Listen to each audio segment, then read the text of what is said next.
안녕하세요. 김병갑입니다. 이전에도 한번 구글 로그인 과정에 일어나는 사항에 대해서 한번 이야기한 적이 있는데요. 이번 시간에는 오어스 신청부터 흐름 및 서버와 클라이언트 코드까지 한번 짚고 넘어가도록 하겠습니다. 구글 오어스 심사 시 크게 다음과 같이 분기될 수 있습니다. 심사가 필요하지 않는 상황과 심사를 거치는 상황입니다.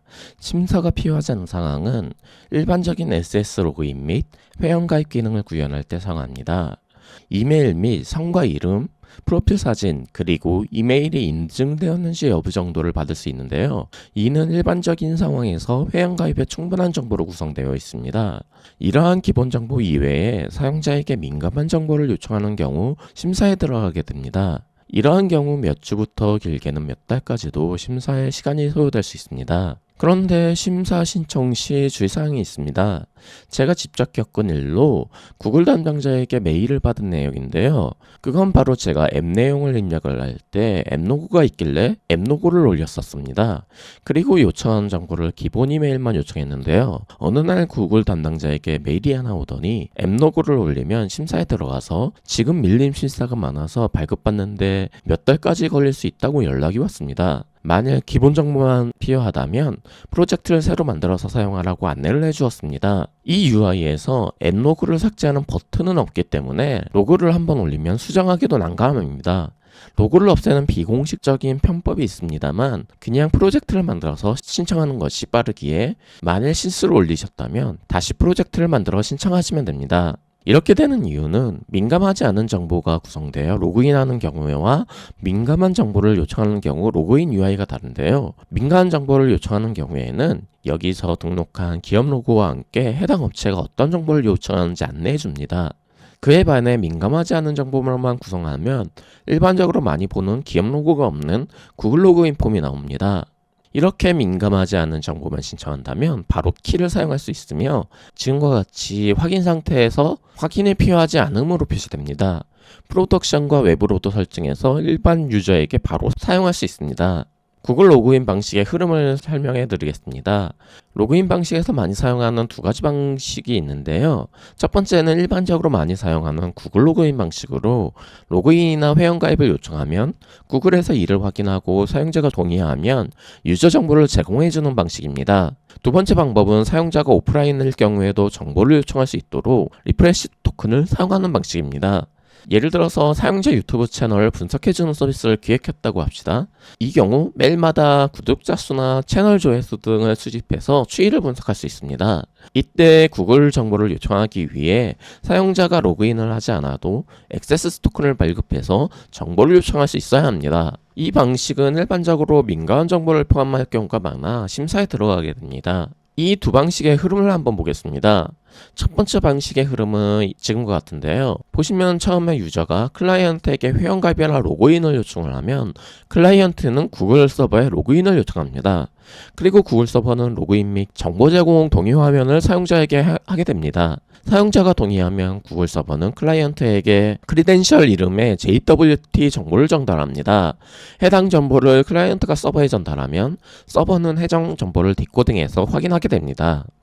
이 정보를 확인하고 로그인이나 회원가입 처리를 하고 그 결과를 리디렉트하여 클라이언트 화면을 전환합니다. 서버 코드를 잠시 보시면 바디 쪽 크리덴셜 쪽에 JWT로 인코딩한 결과가 오고요. 해당 데이터는 지금 이렇게 인코딩 되고 있습니다. 이것을 디코딩하고 클라이언트에게 리디렉트 응답을 보내고 있습니다. 클라이언트는 서버로부터 리디렉트 응답을 받아서 알맞은 페이지로 이동하는 과정입니다. 두 번째로 리프레시 토큰을 이용하는 방식은 다음과 같습니다. 해당 사항은 웹문서를 함께 보시는 것을 추천드립니다. 문서 링크는 디스크립션에 적어 놓겠습니다. 이 방식에서는 클라이언트에서는 구글에게 요청하는 URL을 바로 구글에게 전송하는 것이 아닙니다. 먼저 자신의 서버가 클라이언트에게 구글에 요청할 URL을 생성하고 해당 URL을 클라이언트에게 전달해서 구글에 요청합니다. 구글 문서를 보시면 승인 매개본수 설정 부분인데요. 여기서 보시면요. 승인 매개본수 설정 코드에 노드를 한번 보겠습니다. 노드도 딴 것도 마찬가지인데요. Generation Auth URL이라는 그 함수 있죠. 이걸로 이제 URL을 생성해서 클라이언트에게 리턴하는 과정입니다. 그래서 이렇게 클라이언트가 리디렉트해서 승인 요청을 하면 이제 제어는 구글로 넘어가게 됩니다. 그렇기 때문에 이제 해당 클라이언트는 클라이언트와 자신의 서버의 통신이 아니라요, 구글 서버와 클라이언트의 통신으로 전환되게 되고요. 구글에서 사용자 로그인 및 승인이 이루어지면 클라이언트는 구글 서버에 승인 코드를 받습니다. 이 승인 코드를 클라이언트는 자신의 서버로 리디렉트 URL에 등록된 경로로 데이터를 전송합니다.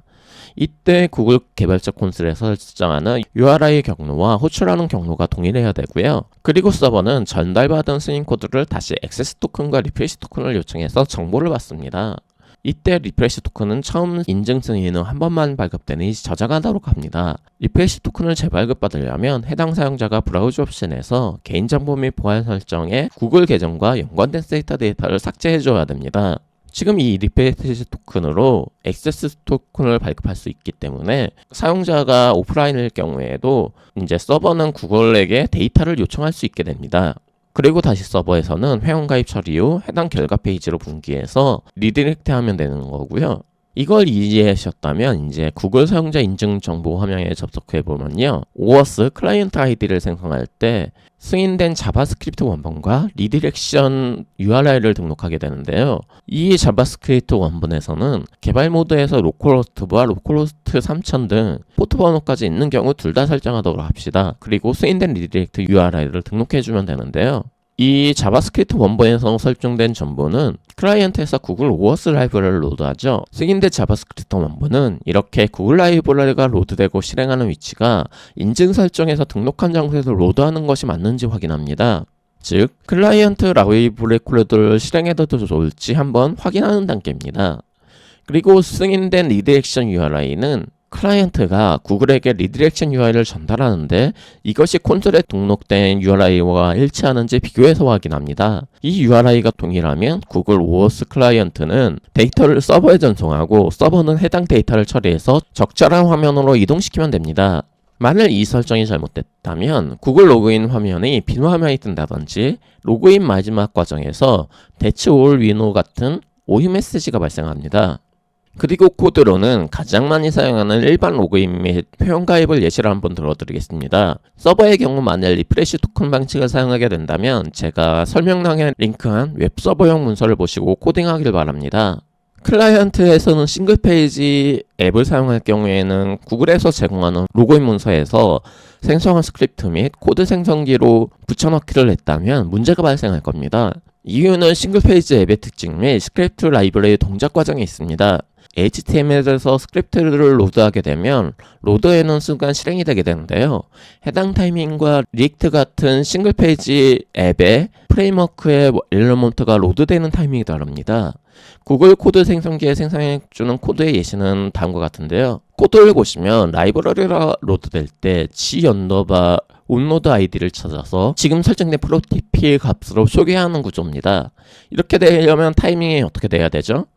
구글 라이브러리가 로드되는 타이밍에 해당 컴포넌트가 HTML 문서에서 찾을 수 있는 상황이 되어야 된다는 겁니다. 만일 타이밍이 잘못되어 구글 라이브러리가 먼저 로드되어 버린다면 어떻게 될까요?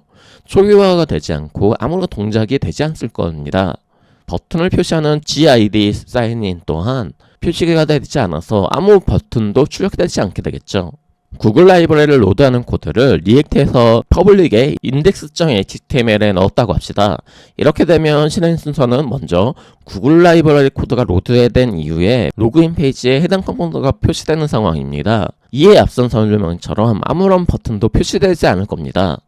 이에 싱글 페이지 앱에서는 동적으로 스크립트를 로드해야 됩니다. 지금 이거는 리액트에서 로드하는 코드의 예시인데요. 보시면 유즈 이펙트에서 동적으로 스크립트를 로드해서 추가한 걸 보실 수 있습니다. 싱글 페이지 앱에서는 해당 사항에 주의하면 됩니다. 제가 앞서 일반적인 로그인 상황의 코드는 보여드렸는데요. 리프레시 토큰을 처리하는 코드는 지금 보이시는 링크에 가셔서 문서를 보고 코딩하시면 됩니다. 문서의 경우는 디스크립션에 남겨놓겠습니다.